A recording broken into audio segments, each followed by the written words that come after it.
2021 পয়লা জানুয়ারি থেকে 7ই জানুয়ারি 2021 সম্মানীয় ব্যক্তিবর্গকে সম্মানিত করা ও মামাটি মানুষের প্রতি ধন্যবাদ জ্ঞাপনের মধ্য দিয়ে দলীয় পতাকা উত্তোলন করা, বিভিন্ন মনীষীদের প্রতিকৃতিতে গান্ধীজি, নেতাজি, বিবেকানন্দ, আবুল কালাম আজাদ, বি.আর. আম্বেদকর শ্রদ্ধা জ্ঞাপন ও মাল্যদান করা এবং ওই দিনটি প্রথম দিনটি তৃণমূল কংগ্রেসের প্রতিষ্ঠা বার্ষিকী দিবস হিসেবে পালিত হয়, সেদিকে খেয়াল রাখা। অন্যদিকে মামাটি মানুষ সরকারের যে মমতা ব্যানার্জির নেতৃত্বে যে উন্নয়নমূলক কাজ হয়েছে সেগুলোকে প্রচার করা, যা বঙ্গধ্বনি যাত্রার মধ্য দিয়ে ইতিমধ্যেই আমরা রাস্তায় আছি, মানুষের পাশে আছি, সেই সাফল্যের খতিয়ান তুলে ধরা, দুস্থ মানুষের পাশে দাঁড়ানো, আর্তের সেবা করা, হাসপাতালে ফল বিতরণ করা, যা আমাদের প্রতিষ্ঠা বার্ষিকীকে সামনে রেখে আমরা এক সপ্তাহ ব্যাপী করে আসছি, সেটা পালন করা। 12ই জানুয়ারি সবাই জানেন যে আমরা বিগত তৃণমূল কংগ্রেসের জন্মলগ্ন থেকেই স্বামী বিবেকানন্দের জন্মজয়ন্তী পালন করি। এ ব্যাপারেও আমরা 12ই জানুয়ারি স্বামী বিবেকানন্দের জন্মজয়ন্তীর কর্মসূচি যেরকম আমরা পালন করে আসছি, আগামী 12ই জানুয়ারি মঙ্গলবার আমরা প্রতিটি ওয়ার্ডে ওয়ার্ডে, ব্লকে ব্লকে, জেলায় জেলায়, অঞ্চলে অঞ্চলে স্বামী বিবেকানন্দের জন্মজয়ন্তী পালন করবার কর্মসূচি নিয়েছি। যথাযোগ্য মর্যাদা সহকারে স্বামী বিবেকানন্দের জন্মজয়ন্তী পালন করবার জন্য যে কর্মসূচি, তা সফল করবার জন্য সর্বস্তরের মানুষকে সমবেত করে তার জীবন, তার প্রতি শ্রদ্ধা, তাকে নিয়ে আলোচনা সভা প্রভৃতি করবার আমরা কর্মসূচি নিয়েছি। আগামী 23শে জানুয়ারি প্রতিবারই এটা আমরা নেতাজি জন্মজয়ন্তী পালন করে থাকি। এবার 125তম জন্মজয়ন্তী। রাজ্যের সরকার বিশেষ উদ্যোগ নিয়েছেন মমতা বন্দ্যোপাধ্যায়ের নেতৃত্বে। আমরাও তৃণমূল কংগ্রেসের পক্ষ থেকে নেতাজির 125তম জন্মজয়ন্তী পালনের ব্লকে ব্লকে, ওয়ার্ডে ওয়ার্ডে, অঞ্চলে অঞ্চলে আমরা নেতাজির 125তম জন্মজয়ন্তী আলোচনা সভা, বিশিষ্ট লোকদের সম্মাননা জানানো, কুচকাওয়াজ প্রভৃতির মধ্য দিয়ে নেতাজি 125তম জন্মজয়ন্তী পালনের উদ্যোগ গ্রহণ করেছি এবং তার জন্যে সর্বস্তরের মানুষকে তাতে সামিল হওয়ার জন্য আমাদের কর্মী সমর্থক শুভেচ্ছুদায়ীদের অনুরোধ জানাচ্ছি। 26 জানুয়ারি মঙ্গলবার জাতীয় পতাকা ও দলীয় পতাকা উত্তোলনের মধ্য দিয়ে প্রজাতন্ত্র দিবস উদযাপন, স্বাধীনতা সংগ্রামের ইতিহাস নিয়ে আলোচনা সভা, বর্ণাঢ্য মিছিল, দুস্থ মানুষ ও হাসপাতালে রোগীদের ফল ও বস্ত্র বিতরণ, এই সবটাই আমরা অনুরোধ করব কোভিড বিধি মেনে যেন পালিত হয়। 30 জানুয়ারি শনিবার জাতির জনক মহাত্মা গান্ধীর প্রয়াণ দিবস। তাকে শহীদ দিবস হিসাবে সর্বত্র, ব্লকে ব্লকে, ওয়ার্ডে ওয়ার্ডে, জেলায় জেলায়, অঞ্চলে অঞ্চলে, রাজ্য জুড়ে শহীদ দিবস হিসেবে পালন করবার কর্মসূচি নেওয়া হয়েছে। অর্থাৎ 1 তারিখ থেকে 30 তারিখ পর্যন্ত আমাদের ঘোষিত যে কর্মসূচিগুলি আছে সেগুলো যেরকম থাকবে, তেমনি তৃণমূল কংগ্রেসের তরফ থেকে এই কর্মসূচি ঘোষণা করা হলো, যাতে আমাদের কর্মী সমর্থক শুভানুধ্যায়ীরা আমাদের নেতৃবৃন্দ সকলকে সঙ্গে নিয়ে এর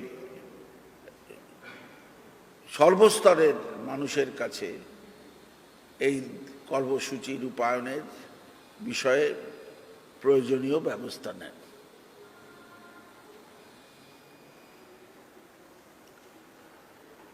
এরপরে আসছি দুয়ারে সরকারের সাম্প্রতিকতম তথ্য নিয়ে। অনেক আপনারা জানেন যে দুয়ারে সরকার যে যাই কটূক্তি করে থাকুক না কেন, এটাই ঈর্ষাগত কারণে তারা করছে। যে জনজোয়ার, যে উৎসাহ উদ্দীপনা দুয়ারে সরকারের এই কর্মসূচিতে এসেছে তা ঐতিহাসিক, অভাবনীয়। দুয়ারে সরকার কর্মসূচি পৌঁছে গেছে 1 কোটি মানুষের কাছে। দ্বিতীয় পর্যায়ে 673টি শিবিরের মধ্যে 12টি সরকারি প্রকল্প জনগণের কাছে আনার এই উদ্যোগ এখন প্রায় 1 কোটি 33 লক্ষ 1 কোটি 33 লক্ষ মানুষের কাছে পৌঁছেছে। স্বাস্থ্য সাথীর জন্য শিবিরে যোগাযোগ করেছেন, স্বাস্থ্য সাথীর জন্য শিবিরে যোগাযোগ করেছেন 79,23,000 মানুষ। 79,23,000 নাগরিক ইতিমধ্যেই যোগাযোগ করেছেন স্বাস্থ্য সাথীর জন্য। ইতিমধ্যেই তারা কার্ড পেয়ে গেছেন। অনেকে বলছেন তো কার্ড পাবে কবে, এইসব নাটক হচ্ছে। ইতিমধ্যেই হাতে কার্ড মিলে গেছে 4,72,000 মানুষের কাছে। পশ্চিমবঙ্গ সরকারের এই অভিনব কর্মসূচির দ্বিতীয় পর্ব শুরু হয়েছে 15 নভেম্বর এবং চলবে 24শে ডিসেম্বর পর্যন্ত। শিবিরগুলিতে স্থানীয় প্রশাসনের উদ্যোগে পরীক্ষারও ব্যবস্থা করা হয়েছে। সরকার 8,700 কোটি টাকা এর জন্য রিলিজ করেছে। 8,700 কোটি টাকা এর জন্য রিলিজ করেছে।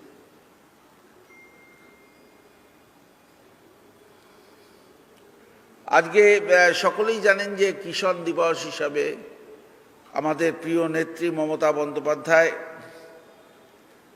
কৃষি বিরোধী বিল সংসদে জোর করে পাশ করার বিরোধিতা করেছিলেন। এই কালা আইন ফেরত নেওয়া উচিত। ইতিমধ্যেই মমতা বন্দ্যোপাধ্যায় টুইট করে জানিয়েছেন, বাংলা সরকার কৃষকদের কল্যাণে প্রতিশ্রুতিবদ্ধ। 2011 থেকে 18 সালের মধ্যে কৃষকদের আয় 3 গুণ বেড়েছে। কিষাণ ক্রেডিট কার্ডের সংখ্যা বেড়েছে 2.5 গুণ। কৃষক বন্ধু প্রকল্পে 73 লক্ষ কৃষক উপকৃত হয়েছেন। কৃষকের মৃত্যুর পরে পরিবারগুলিকে আর্থিক সহায়তা প্রদান করা হয়।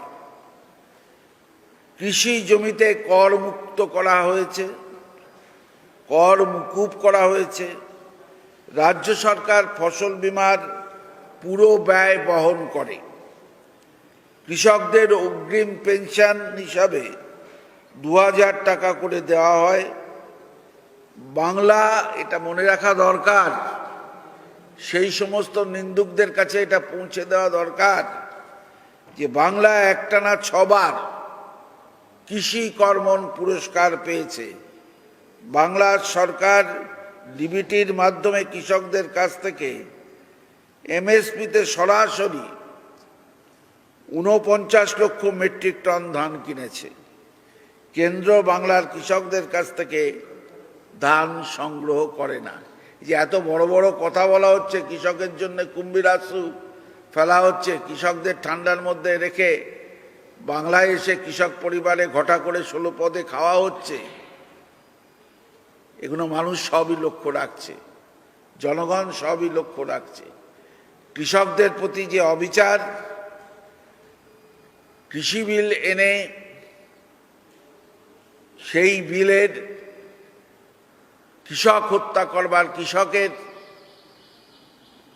রুটি রুজি জীবন জীবিকার উপর হানা, এবং আদতে সারা রাজ্যের ভারতবর্ষের মানুষের এই অন্নদাতারা তাদের উপর আক্রমণ করে অন্ন সংকট তৈরি করবার যে চেষ্টা, সেই চেষ্টার বিরুদ্ধে মমতা বন্দ্যোপাধ্যায় চিরকালই সরব ছিলেন।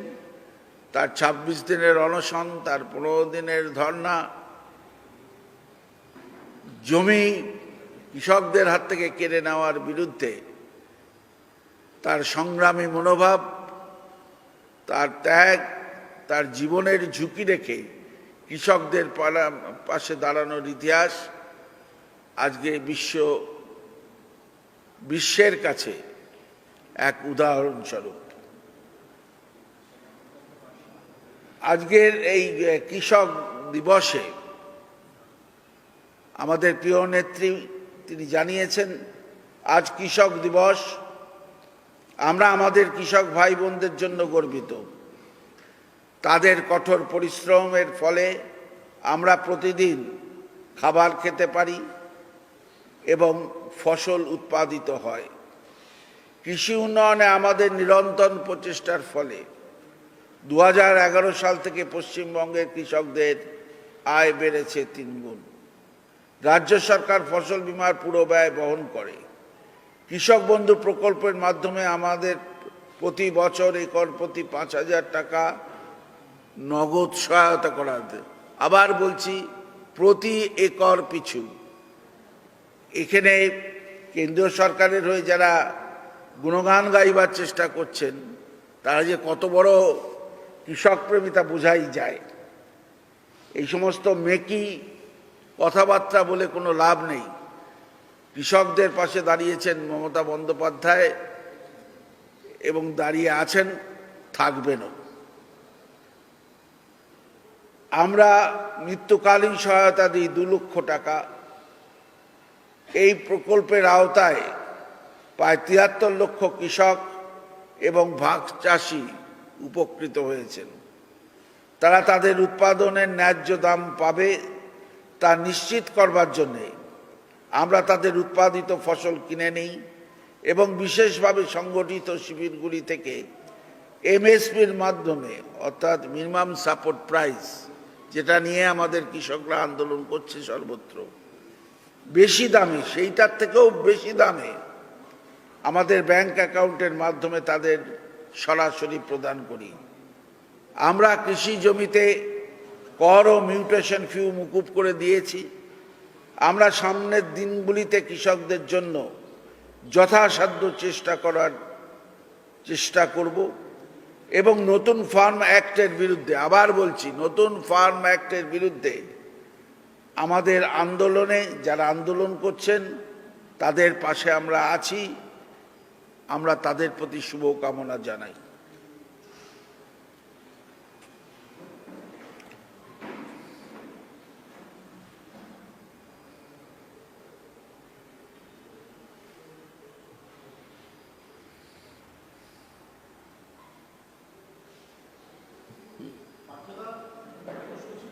হ্যাঁ, তৃণমূলের ঘর ফাঁকা, যারা গোডাউনে পড়েছিল তাদের নিয়ে সভা করা হচ্ছে, তারা যে বেঁচে আছেন সেটা তৃণমূল দেখানোর চেষ্টা করছে। কাঁথিতে আজকে যে আপনাদের প্রোগ্রাম হচ্ছে তার প্রসঙ্গে বলছেন দিলীপ ঘোষ। ঠিক বুঝলাম না প্রশ্নটা। তৃণমূলের ঘর ফাঁকা, প্রশ্নটা তো লিখিতভাবে করছেন, সাংবাদিক সম্মেলনে এসে সরাসরি প্রশ্ন করছেন আর লিখিত প্রশ্ন করছেন, এমনি প্রশ্নটা করুন। তৃণমূলের ঘর ফাঁকা কেন, কোথায় ফাঁকা দেখলেন আপনি? এটা দিলীপ ঘোষ বলছে। আরে দিলীপ ঘোষ কি বলছে তাতে আমার তো কিছু এসে যাচ্ছে না। দিলীপ আগে নিজের ঘরটা ফাঁকা দেখে অন্যের ঘর থেকে লোক এনে ভরাচ্ছে। নিজেদের ঘর ফাঁকা থাকলেই তো অন্য ঘর থেকে লোক আসে। জল কোথায় যাচ্ছে সব জঞ্জাল দিয়ে ভরিয়ে দিচ্ছে না ভালো লোকে ভরাচ্ছে, সে তো আগামী দিনে মানুষ বলবে। নিজের সংগঠনের উপরে তো কোনো জোরই নেই। নিজের সংগঠন ভালো থাকলে অপরের ঘরের দিকে তাকিয়ে থাকে। এ তো সেই কাকের মতন, কখন জল পাবো তার চেষ্টা হচ্ছে। আরে সংগঠন করো, বাংলার মানুষের জন্য লড়াই করো, সংগ্রাম করো, মানুষের পাশে থাকো, কল্যাণমুখী কাজে সাহায্য করো। প্রতিদিন একটা না একটা কিছু বলেই যাচ্ছে, বলছে ওইখানে যাচ্ছি, আমার তো কিছু নেই, অন্যের ঘর ভেঙে আনতে চাই। এই ভাঙার রাজনীতি তো দিলীপবাবুরা নিজেদের সংগঠনের তো কোনো জোর নেই। ও এখন তো নিজেদের মধ্যেই যা লড়াই লেগেছে, আর অন্যের ঘরে তাকাবি কি করে? আগে সেটা সামলাক, আগে নিজের ঘর সামলাও, তারপর পরের ঘর দেখো। হ্যাঁ,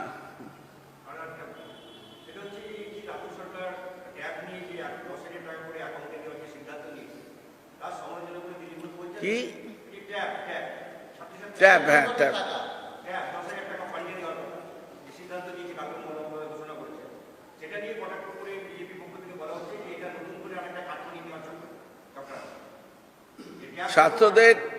ছাত্রদের অ্যাকাউন্টে টাকা চলে গেলে আবার কাটমানি আসছে কি করে?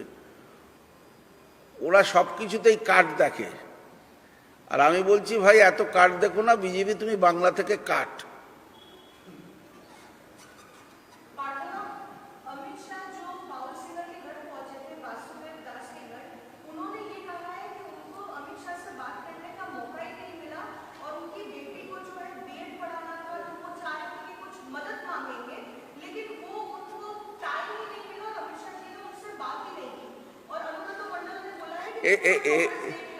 ये तो पूरा ड्रामा था ना। जिधर जिधर गया था अमित जी ने, पहले तो गया था आदिवासी का घर पे, वहाँ में कुछ नहीं मिला। आदिवासी बोला क्या किया, वो ड्रामा किया। अभी बाउल का घर में गया तो यहाँ भी ड्रामा हो रहा है।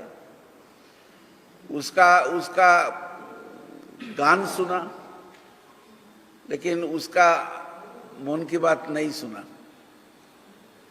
ये तो यहाँ का बीजेपी का जो लीडर यहाँ पे है वो एक ही है। ये मन की बात नहीं सुनेगा, उनकी बात सुनने होगा।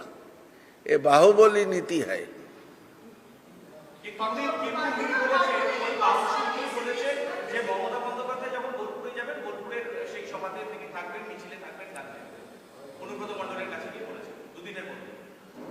সে তো আমি তো বলছি, কাউকে জোর করে আনা আর কেউ মনের থেকে আসা দুটোর আলাদা কথা। উনি যখন আদিবাসী পরিবারের কাছে গিয়েছিলেন, আদিবাসীর ওখানে খেলেন, এখানকার নেতারা তাকে নিয়ে গেল। তারপরের দিনে তিনি আমাদের দলের সঙ্গে যোগাযোগ করলেন তার সাহায্যের জন্য। এমপি ছুটে গেল, লাইন তো কম দেখলাম না। সাধারণ মানুষের জন্য তো কেউ কখনো ভাবছে না। যা ভাববে সব মমতা বন্দ্যোপাধ্যায় ভাববে, যা ভাববে তার সরকার ভাববে। মানুষের পাশে কে দাঁড়াবে না? তৃণমূল কংগ্রেসের কর্মী সমর্থক তারা দাঁড়াবে। এটা তো মানুষ ধরেই নিয়েছে, এবং মানুষের অগাধ আস্থা মমতা বন্দ্যোপাধ্যায়ের উপর। তাই গিয়ে ভাত খেয়ে আর ডাল খেয়ে আর গান শুনে সংস্কৃতি বদল করা যাবে না। আর মানুষের মনের কথা না শুনে নিজের কথা বলা, নিজের প্রচারের আলোয় আলোকিত হওয়ার যে চেষ্টা তারা করছেন, তা বাংলার মানুষ মেনে নেবে না।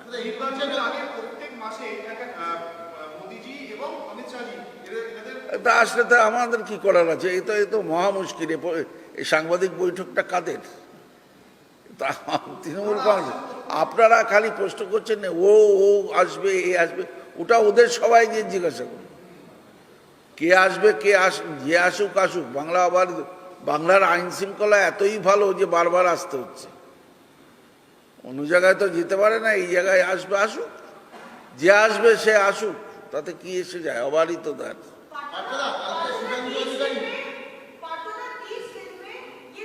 শুভেন্দু অধিকারী কালকে একটা সভায় বলেছেন যে এই টিএমসি আবার আসবে, এবার কিডনি পাচার করবে। কদিন আগে পর্যন্ত যে আরে লোকে দেখুক কারা এই ধরনের কথা বলছে। যিনি 10 বছর মন্ত্রিত্ব সামলালেন, যিনি তৃণমূলের হয়ে জেলায় জেলায় ঘুরলেন, যিনি বেশ কিছু দপ্তরের মন্ত্রী থাকলেন, থাকার পরে 4 মাস 10 মাসের মধ্যে 3 মাস আগে গিয়ে বুঝলেন যে এটা ভালো না, মানুষ তার উত্তর দেবে। কে ভোগী আর কে ত্যাগী আর কে সর্বস্ব ত্যাগী হয়ে যাবে সেটা বুঝতে পারবে মানুষ তার বিচার করবে। ছিল বড় আসন, হয়ে গেল ছোট আসন, আমরা তো সবই দেখছি। আপনি দুবার বৈঠক করেছেন রাজীব বন্দ্যোপাধ্যায়কে নিয়ে। আমি এটা নিয়ে কোনো কথা বলবো না। আমি অনেক সহকর্মীদের সাথে মিটিং করি, এটার কোনো না না এটা এটা এটা তো জোর করে আপনারা রাজীব করছেন। কেন করছেন বলুন তো? সজীব করছেন, আরে একটা উত্তর দেবো, তারপর তো আপনাদের উত্তর দেবো। কিন্তু আপনারা দুদিক থেকে উত্তর দিলে কি করে হবে? কেমন সবাই এই দলে যারা মমতা বন্দ্যোপাধ্যায়ের প্রতি আস্থাশীল, তৃণমূল কংগ্রেস ঐক্যবদ্ধ দল, নেত্রী মমতা বন্দ্যোপাধ্যায়, একতাই আমাদের মন্ত্র, মানুষের পালানো, মানুষের পাশে দাঁড়িয়ে তাদের সঙ্গে লড়াই করাই আমাদের ব্রত, এর বাইরে আমাদের কিছু নেই। কালকে সভায় একটা জিনিস দেখা গেল, শুভেন্দু অধিকারীর পাশে দিলীপ ঘোষ শুভেন্দু অধিকারী। আচ্ছা, আমি এই ধরনের ছোট ছোট ইস্যুতে কোনো কথা বলতে পারবো না। যে যেখানে গেছে সে সেখানে কেন গেছে মানুষ তা জানে, বুঝবে, উত্তর দেবে। ব্যক্তিগত আক্রমণে আমি যাই না, আমি যাব।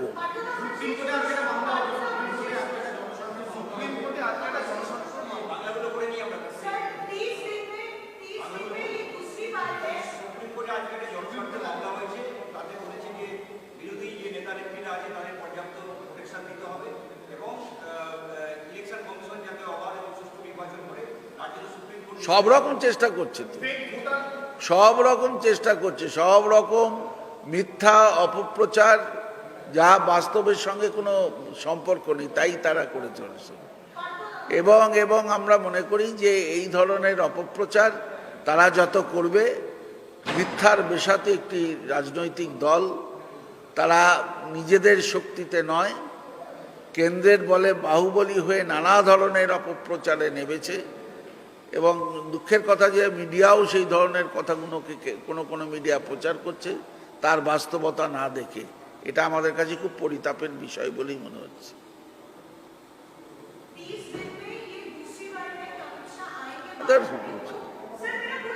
না না না না কি আছে,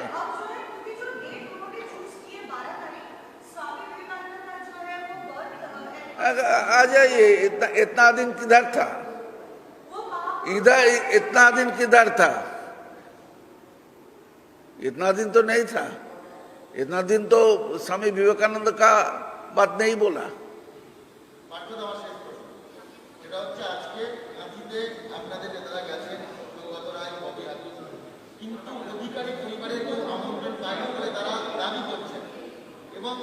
আচ্ছা, যারা গেছেন তারা ফিরে আসা পর্যন্ত অপেক্ষা করুন না, আগে থেকেই বলছেন কেন? যারা গেছেন তারা কখন আসবেন, কখন ব্যথা হবে, এই নিয়ে আলোচনা করছেন কেন?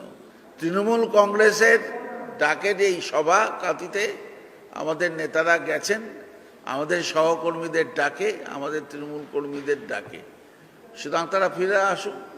আমরা তো কে গেল আর কে এলো বলে তো নেই। আমরা মমতা বন্দ্যোপাধ্যায়ের ছবি নিয়ে নির্বাচনে জিতেছিলাম। যখন মমতা বন্দ্যোপাধ্যায় 294টা আসন আমি প্রার্থী, কেউ তো দাঁড়িয়ে বলেননি না না ওটা ঠিক না, আমরাই প্রার্থী। সুতরাং তার মুখ দিয়ে যেতে আসা লোকরা, তার মুখে যদি কালিমা লিপ্ত করে, বাংলার মানুষ তাদের ছেড়ে কথা বলবে না।